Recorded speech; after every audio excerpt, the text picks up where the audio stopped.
નમસ્કાર મીડિયાના મિત્રો, આજની આ પ્રેસ કોન્ફરન્સમાં આપ સૌનું સ્વાગત છે.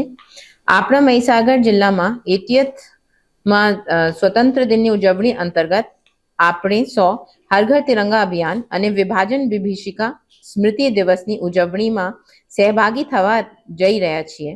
આ અંગેની વિગત આપ સૌને માધ્યમથી મહીસાગર જિલ્લાના દરેક નાગરિક સુધી પહોંચે તે આશયથી આજે આપણે અહીં એકત્રિત થયા છીએ. રાજ્ય સરકારની માર્ગદર્શિકા અનુસાર આ વર્ષે આપણે 9 થી 17 ઓગસ્ટ દરમિયાન હર ઘર તિરંગા અભિયાનની ઉજવણી વંદે માતરમ 150 વર્ષની વિશેષ થીમ સાથે કરી રહ્યા છીએ.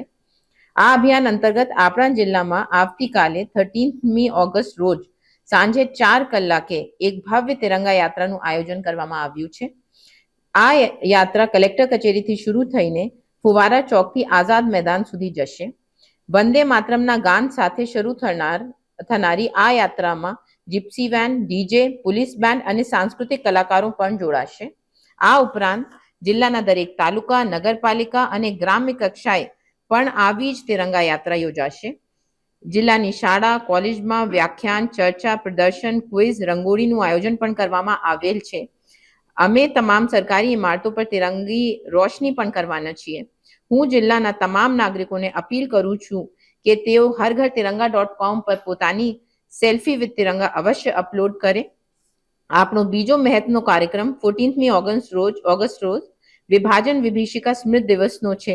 ભારત દેશના વિભાજન દરમિયાન લાખો લોકો સહન કરેલી પીડા, હિંસા, આઘાત, સ્થળાંતર અને બલિદાનના સ્મરણ અર્થેના આ કાર્યક્રમ સાંજે 6 કલાકે લુણાવાડા સ્થિત Shri P N Pandya arts and commerce college ખાતે યોજાશે. કાર્યક્રમમાં આ વિષય પર ટૂંકી ફિલ્મો અને નાટ્યનું એલઈડી સ્ક્રીન પર પ્રસારણ કરવામાં આવશે. આવતીકાલથી જ એટલે કે 13મી ઓગસ્ટ કાર્યક્રમ સ્થળે એક ખાસ એક્ઝિબિશન ગોઠવવામાં આવશે, જેની આપણા શાળા કોલેજના વિદ્યાર્થીઓ મુલાકાત લેશે. કાર્યક્રમના અંતે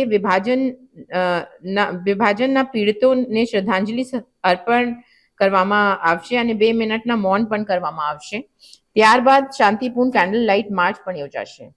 અંતમાં જિલ્લા વહીવટી તંત્ર વતી હું મહીસાગર જિલ્લાના તમામ નાગરિકોને નમ્ર અપીલ કરું છું કે ફ્લેગ કોડ ઓફ ઇન્ડિયાના નિયમોના પાલન કરી પોતાના ઘરે સન્માનભેર રાષ્ટ્રધ્વજ ફરકાવીએ અને આ બંને રાષ્ટ્રીય કાર્યક્રમમાં ઉત્સાહભેર જોડાઈને આપણો રાષ્ટ્ર પ્રેમ વ્યક્ત કરીએ. ધન્યવાદ.